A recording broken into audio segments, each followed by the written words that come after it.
Do you ever wonder why you're doing what you do in life? Do you wish that you could be really happy and passionate about what you do? Or maybe you already are and you want to expand in a different direction. Hi, I'm Barbara Ann, host of What the Why? I love what I do. A lot of that has to do with my story, my journey to this point in life. And guess what? Everybody has a story. So please join me for conversations with leaders from all walks of life about what they do, and more importantly, why they do it. How they found their core purpose, their passion, their mission in life. And if you're looking for your own, maybe you'll get some great suggestions on how you too can find your why.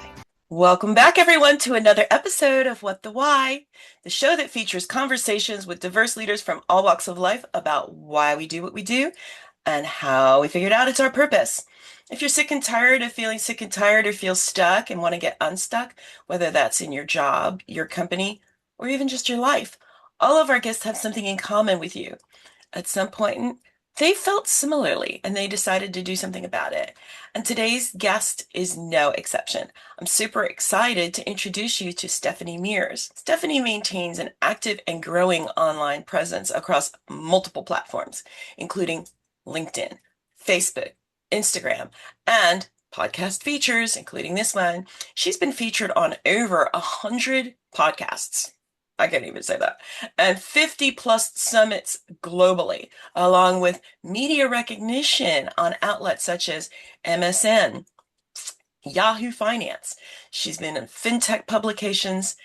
And why? Because her content focuses on financial education, entrepreneurship, personal growth, and she seeks to reach a diverse audience of professionals, investors, and business owners. So you go where they are. Through her platforms and speaking engagements, she continues to expand her audience while building meaningful connections and brand visibility. And wow, does she have an amazing story. So without further ado, please join me in welcoming Stephanie Mearse to our show. So yay, round of applause for Stephanie. Welcome, welcome. Hello, thank you so much for having me. I'm so excited to be here today.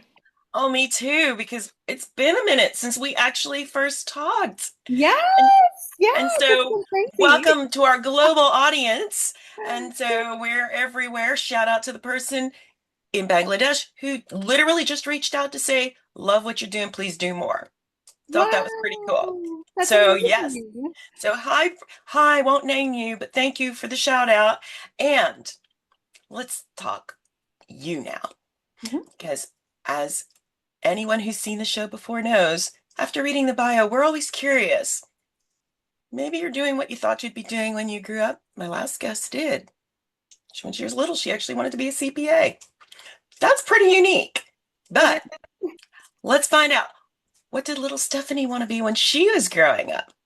It's funny that you ask that because I'm not joking. I wanted to be a lawyer. When I was 8 years old, I was like, I'm going to be a lawyer because, they make a lot of money. And it's true, they do make a lot of money, but I learned very early that I don't really like to negotiate or debate because I joined a debate club very early in life and realized, ooh, that's not something I'm very good at. I'm not quick on my feet like that, so probably not a good idea. And so it's funny because I went into business management as a real life thing to understand what I wanted to do, went into finance and realized that is my true calling. Wow. And so the road isn't just you went from childhood wanting to be a lawyer to finance. Let's talk about the journey that you took to get there. How did you figure, first of all, how did you figure out that finance really was the right direction for you? So it's funny how things work out. I actually went on a interview about 15, actually a little over 15 years ago, and the interview ended up turning into being a 6 hour long interview. And I didn't even remember applying for the job. And so I went into this 6 hour interview. It was one of my favorite moments. I got a chance to meet a wonderful man with amazing experience and was like, this feels right. And I was like, I want to make double what I've ever made before. I want to work part-time so I can be with my kids.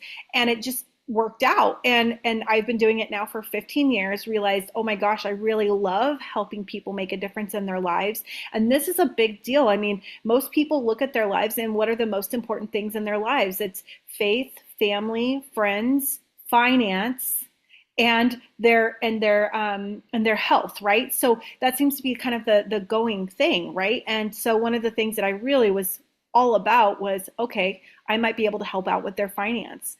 And I learned really quickly it is something I really enjoy doing, but more importantly, I put heart into finance, which is very rare. Hmm. It is. And what's really interesting is you chose a field that even to this day is still more male dominated than usual. It is, yeah. And it's that's a funny thing that you mentioned that because one of the very first conferences I went to about 12 years ago, I went to a conference of 500 people and it was all in finance, specifically in the private equity sector, which is my preference. And it was all men except for two women, and I was one of two. And the other lady and I look very different than each other. I have a very, very specific look. I love to look like Elle Woods from Legally Blonde, and they kept coming up to me asking me if I was a secretary, and I'm like, no, I'm the vice president the entire time.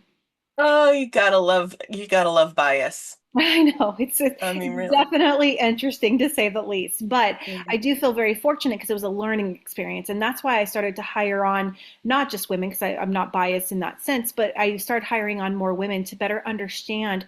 Okay, so women can do this, and here's how, and let me show you how to do this, and how I have so many women clients as well. Again, I have a lot of men clients, and I've hired on a lot of men too, but I've noticed that by bringing more women into the investment banking world, I'm able to really make an additional difference aside from just helping finance people in their finances because a lot of women are learning, especially elderly women, are learning, wow, my husband has been doing the finances for the last 50 years. He's passed. What do I do now? And so these Mhm. ladies are asking, what do I do? And I'm able to actually help guide them between hiring on those ladies to help influence them and show them how to do finances, and also helping these ladies who never did finances a day in their life and are learning now. And they're like Wow. 80s. I love it because, as you mentioned, I mean, really, we're talking about over 20 years of experience in business finance and entrepreneurship for yourself, um, Yeah. but especially in the private equity space. For those who aren't familiar with what that is, can you give us a little bit of an overview? I mean, I do know, but our audience doesn't. So, and we're here to listen to your brilliance. So, Oh, what exactly is private equity? yes. So private equity is a private company that is selling shares or promissory notes of their investments to individual investors, accredited investors specifically.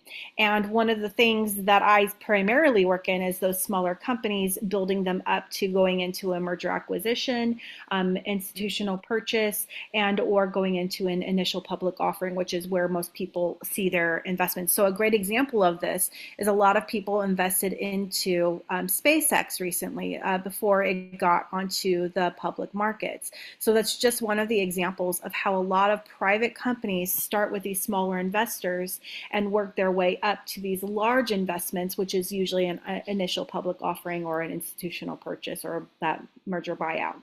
So that's just one amazing example of what we do. Now, one of the companies I tend to work with a lot is in oil and gas deals. A lot of people are for them and some people are against them. And I am just following the money and also making sure that it's oil and gas deals that don't hurt the environment to extremes, like they don't do fracking or anything like that. Now, one of the main reasons I like it in the private equity sector is because we actually physically get to go see tangible environments. So we get to go physically see the oil and gas wells. We get to go see the facilities that process the oil, and we also get to see the pipelines too. So to me, that is kind of another level of investing as opposed to it just being a general idea of what that is. Wow. Wow. I'm trying to imagine what it must feel like to be out there in the fields, actually on site, looking at these massive structures and rigs and actually seeing that up close and personal.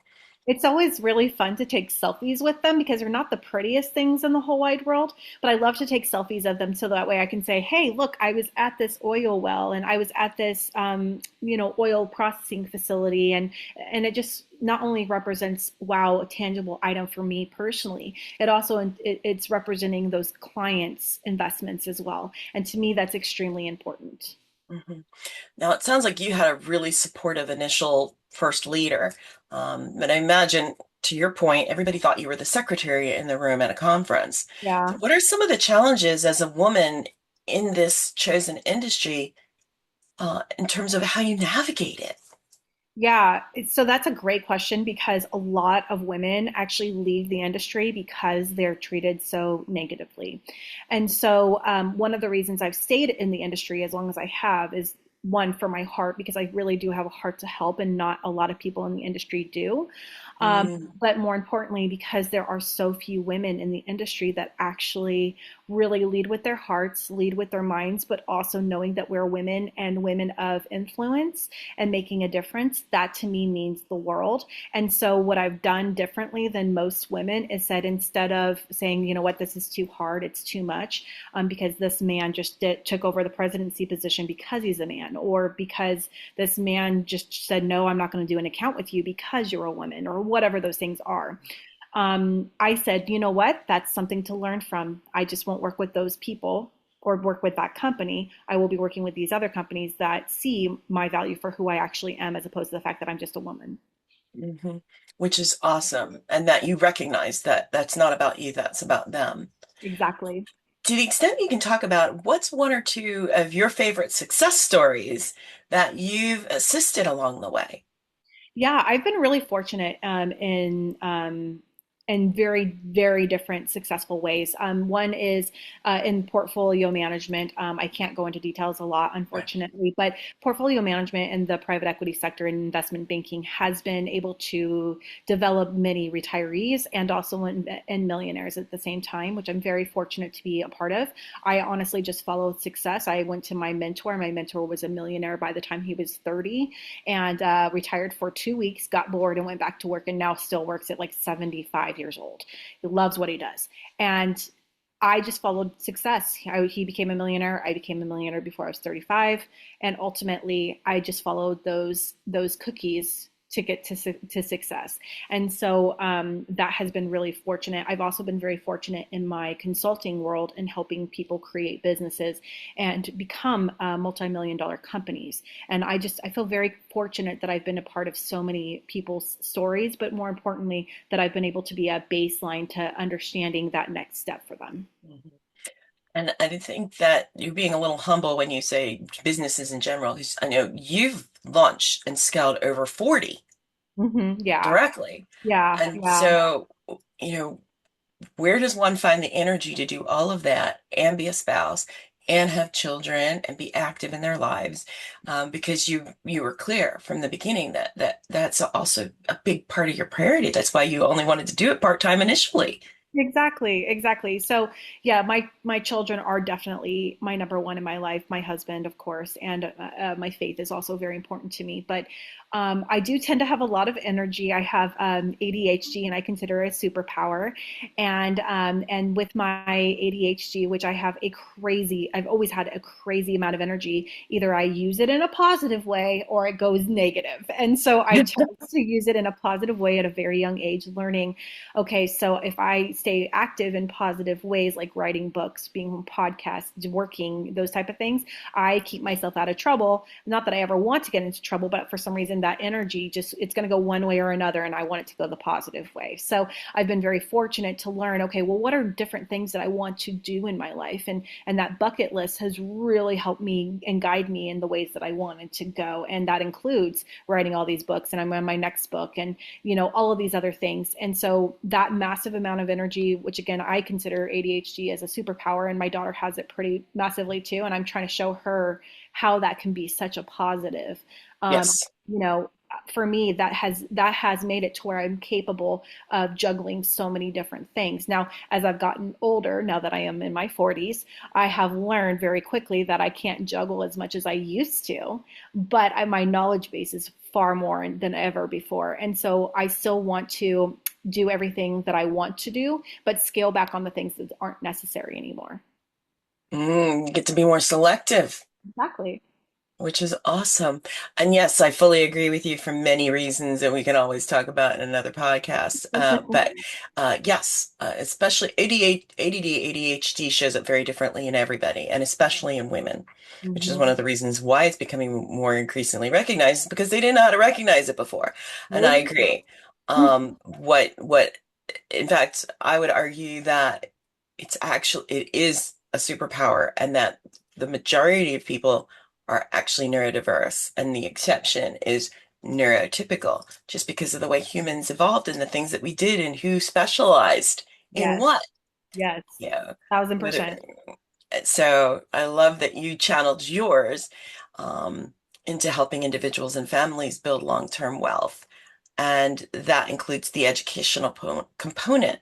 And so I know you do. Let's talk about you know, the education that you Mhm. provide, as well as the work you do with nonprofits and giving back to the community. I mean, you weren't kidding when you say you're involved in a lot. I am. I really am very fortunate to be able to educate children. So I actually have worked with school systems, colleges. I've presented for a lot of different organizations, companies. Uh, all different facets of life. I've actually had the opportunity to speak at a lot of different places, and one of my favorites is helping younger children to understand basic information in regards to the world of finance. And if I'm sure I don't know if you remember, because I barely remember my high school education of finance. It was so minimal in comparison to what it really meant. And so what I really, and not to downplay what the system's doing currently, but what I'm saying is that there is really room for improvement, and that's why I'm working with a senator right now to embody some additional education for the school systems in California right now, actually. And so one of the things I've had the fortunate ability to do is go in and speak to different organizations with young children and show them, hey, what is money? What is the dollar? What does this mean? How do checking accounts work? How do savings accounts work? How do you trade in the markets? What are the markets? What are the whole nine yards? And I really try to downplay things toward younger children. I've taught as young as 5, and then I've worked with seniors in education as well, up to about 90 years old. And so my ultimate goal is to really genuinely have people understand to their core what basic financials are, what basic tax information is, what basic investments are, basic investment banking is, so that way these children or even young youth will better be prepared moving forward in their life. Mhm. And what's interesting is while we're based here in the United States, and our viewership is global, these are lessons that are needed around the world, Yes, not yes. just here. Some of the terminology may be different, but having the honor of getting to work with entrepreneurs in all different countries, and it's they're taught differently than we are Yes, yes, in terms of these things and how our economy even works. And so it's really awesome that you are working with your senator in California to try and make a difference. And yes, I'm a little bit older. And so, but I remember being on the financial jumpstart committee for state of New Jersey back in 2001, and well, actually 1999 to 2002, and and they're still working on it. yeah, yeah. Unfortunately, our government is very slow going. Ultimately, as long as we continue to move forward, that's ultimately our goal. In terms of the work that you do with nonprofits and Mhm. giving back to the community, you talked a little bit about the education you do for children. What about others? Yeah, so one of the other educational pieces that I really love is also trying to educate people online on podcasts, the different speaking engagements. I have a little YouTube channel that helps basic information as well. I'm working with a lot of nonprofits to help with additional education as well in the finance world. And then, of course, there's working with large institutional companies that are trying to educate more people more too. So there's a lot of different avenues, but one of the things that I enjoy the most by far is in-person meetings or like Zooms like this, where we get a chance to have a conversation on a podcast to really go into any details people have questions about. Mhm. And so, speaking about details, I have questions about your fifth book. Let's talk about the other books and then talk about the one you're working on now, because that is quite an accomplishment. Oh, thank you. Yeah, it's funny how things work out. I was told that I was stupid from the time I was very young until, until I got to be about 25 years old, 28 years old. And it's funny because I was always told I couldn't speak in front of anybody, I couldn't write any of these things because I do have a lisp, and I was told that I couldn't do any of those things because of those things. So I said, you know what? I've conquered my fear of jumping out of a plane and going skydiving. I can go and talk to people. That's something I can do. And I can write what I'm feeling or seeing and thinking and feeling, and those type of things. So my first book was actually a kind of like a overcoming fear kind of vibe. And so my very first book was something that had been in my heart for over 10 years. And it's called Women of Perfection, Perfectly Imperfect. And it literally goes over my life story. It goes over next steps, overcoming perfectionism, which has been very hard for a lot of women who have ADHD. I know that for a fact. And so that was my very first book, and I feel very fortunate to have had that go out in 2019. It was that one was a Amazon bestseller, and I felt so fortunate. I got to have a billboard in Sacramento for it, and I mean, just so many wonderful things happened for my first book. My second book was Women of Perfection, Perfectly Imperfect, but it was a journaling experience. So I actually created an opportunity to make it more of a journaling experience as opposed to just a book. Wow. Yeah, it was really fun actually because I like the interactive aspect of it. The third book was called Empowered Women of Empower Hour. And so for about 10 years or so, I was the CEO of a women's empowerment group called Empower Hour. We had a following up to 1.9 million people around the world. And we had several branches at one point as well. I think that was in 2002 that we did this one. I went to a bunch of the ladies in the Empower Hour group and said, hey, does anybody want to write their story, but only have to do a chapter? And tell us, what did you overcome? And so we had quite a few ladies come back and say, yes, I'm interested. They had given us their overviews of what their obstacles were. And we had some really, truly insightful stories. I also gave a very short story of myself as well. And that book was, so each chapter is a different woman writing their story and over how they overcame obstacles. All of those stories really were inspirational. We had one lady who talked about, because she has MS, and she actually couldn't even physically write the book because she couldn't use her hands. And she was telling about her story. And there was another, I mean, there's just so many amazing stories. But what was really great about this book was that every dollar that ever was made by this book went back to a nonprofit called the Butterfly Element, and that nonprofit helped women and children on the streets. Oh, wow. Yeah, that was That's a wonderful experience. oh, that is awesome. Oh, that's so awesome on so many levels. Yeah, and that one was also an Amazon bestseller. And then my fourth book was called 365 Days of Dark Secrets, and this was a world record holder. And that one we got a chance to write with, I think it was 18 other authors from different countries, so 18 different countries. Wow. All came together, and I got a chance to meet some wonderful people from China and Jamaica, and I mean, just so many places around the world. And so we all wrote chapters about something that we felt is important, so that way each day would represent a different subject or a different idea or how to be positive, that kind of stuff. But it was truly an amazing experience, and the fact that it became a world record holder was truly unexpected in in my opinion, but wonderful at the same time. So wait, so what is the world record that it holds? The most authors from different countries in one book. Awesome. Oh, that's awesome. That's so cool. Yeah, I was the only one from California too. So Wow. yeah, it was really wonderful. That is amazing. Oh my gosh. That in of itself is such a huge accomplishment. Yeah, And it's been a lot. So I started writing into the end of 2019 and have published four books since then. And then actually, technically, I have a fifth book as well, but that one is, it's not me, it's my son. My son was 12 or 13 years old and he wanted to publish a joke book. And so I helped him publish a joke book. So my son at 13 was a published author, which I thought was kind of fun. Okay, that's also awesome. As a mom of an entrepreneur who's now 24 and owns his own company, totally love that. Think that's amazing. And I believe your son is starting to make that adult transition as well. Yeah, he And is. so it'll be fascinating to see what he chooses to do. I'm excited to see. He's a wonderful, wonderful person. Wow.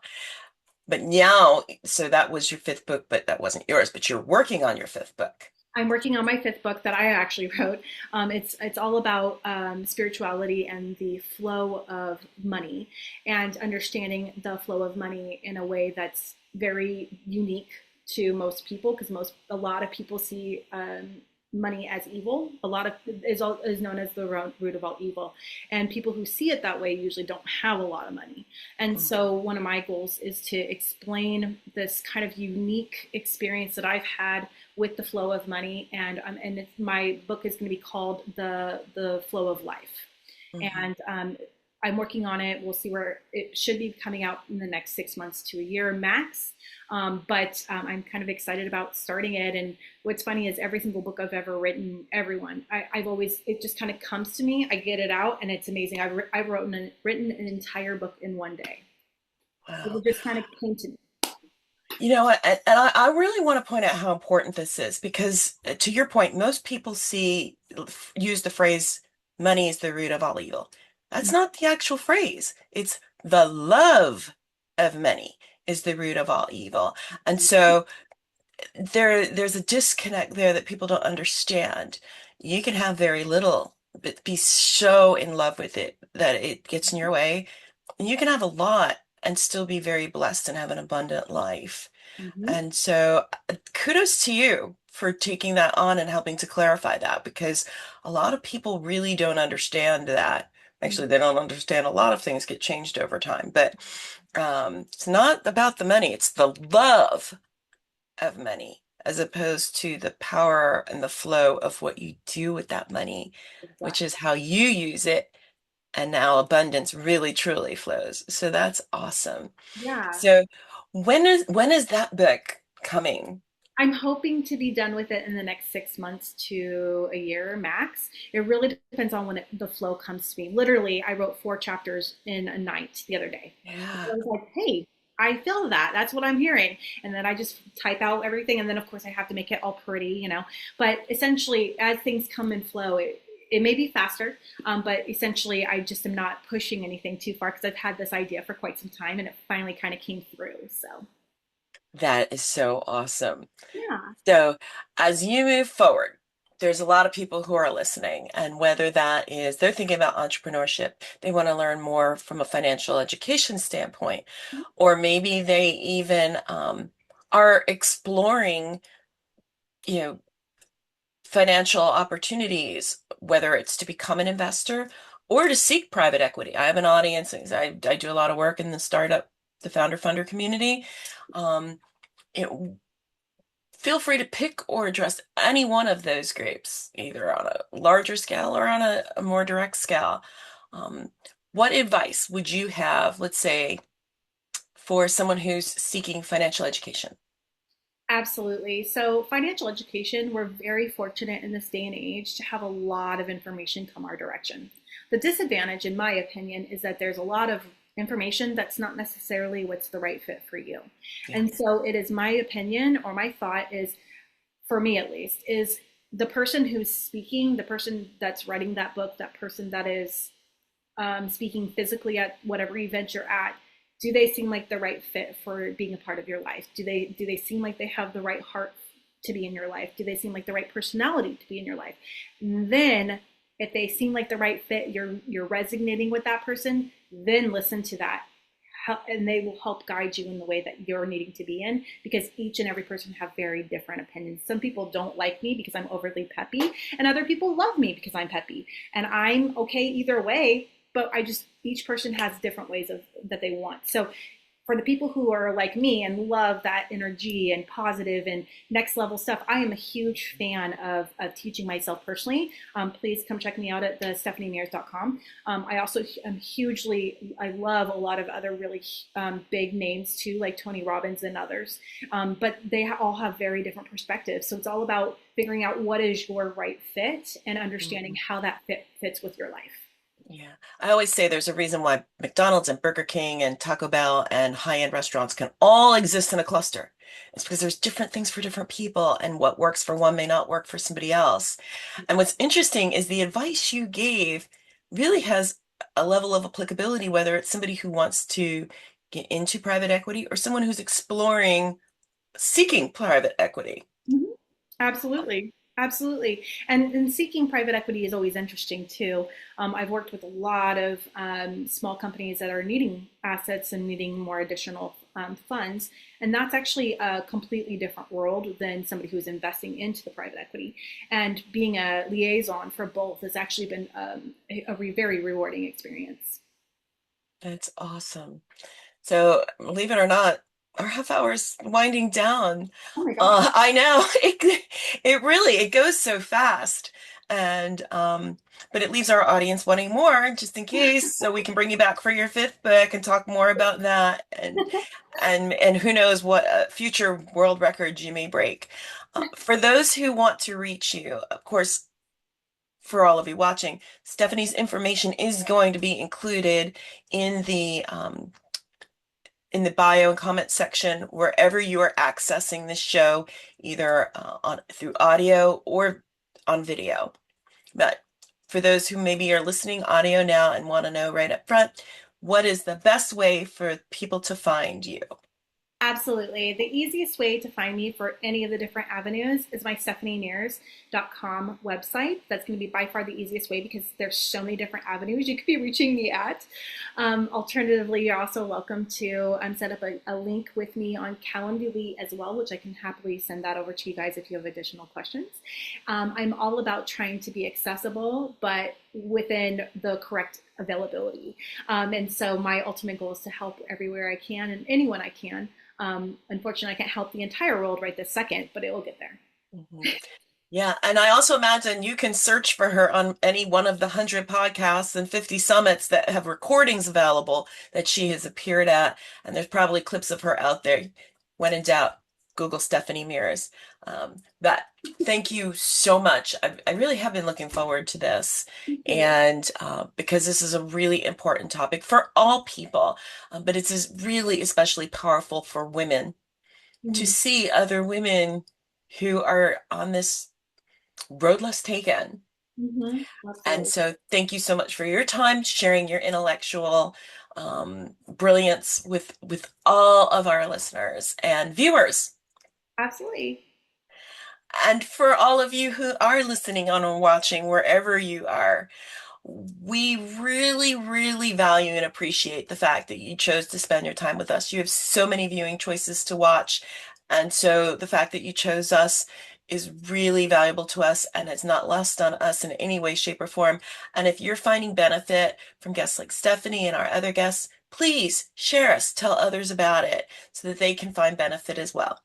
And always remember, whatever you're going through in your life, whatever changes you're facing, no matter how big or small, you can always tune in to our show for more conversations with illuminating and fascinating and peppy, exciting, innovative guests such as Stephanie, who overcame whatever challenges, especially in the industry that she's in as a woman at the time she entered it, who overcame whatever challenges she faced to find her purpose and to live it.